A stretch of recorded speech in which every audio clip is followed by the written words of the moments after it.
I would like to say it seems like the West Coast is the best coast recently when it comes to championship. As the San Antonio Spurs seized the title, they defeated the two-time defending champs Miami Heat. Is Texas on the West Coast? Like I'm about to say. I mean, the left side. You're trying to understand my segue here, okay? Okay.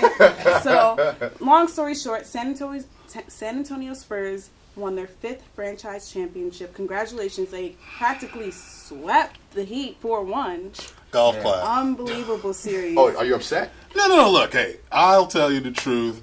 Dwayne Wade's my man. Call for the wedding. Anyway, needless to say, I'm sorry that the Heat couldn't put up a better fight.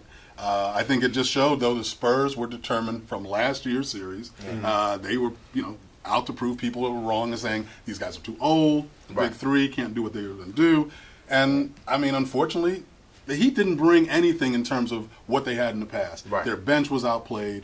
Their starting lineup was outplayed. Unfortunately, the stars didn't show up. They didn't. Mario Chalmers, who's got to be on point as the point guard. Where was Chalmers? Chalmers was missing in action. Chris Bosh couldn't throw it in the ocean. I didn't mind him taking those threes that were wide open. He just couldn't hit a thing. So, when you have that, then it comes down to Spoelstra, Pops. Needless to say, Pops is going to make them pay.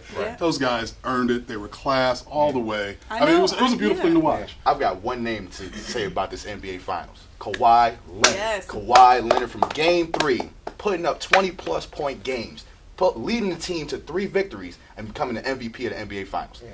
Unheard of. I mean, he's 22 years old, so young. I feel like a loser because I'm 22 and I don't have an NBA Finals ring.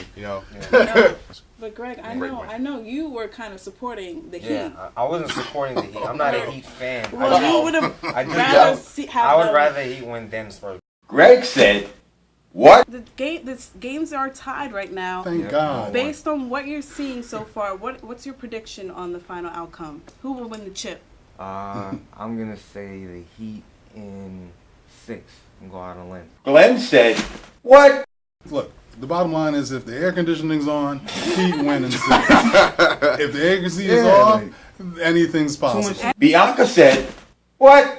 We have to keep in mind, LeBron was really hot last night. That third quarter. In a good way. Yes. In a good way.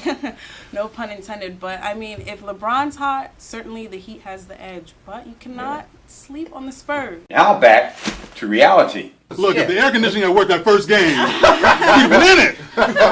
Blame the air conditioning, of course. Right. In doubt. That's true. Anyway. But they won each game by like 15 plus points. Exactly. They Rangers had a better series than that.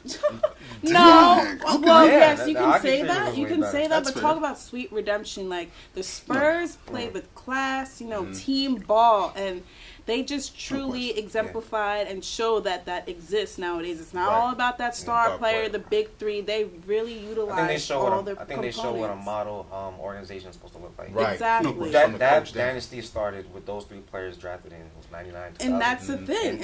And 5 championships up to more than 10 years. It's based on drafts. You notice that? It's not like all the building cap. from within. It's not about all the cap filling, loading up the money. It's all about investing in the draft picks. Well, what's wild is that imagine if Ray Allen had hit that 3-pointer last year. Right. Yeah. Wow, they'd be looking at maybe back to back, and maybe going for their 3P next year.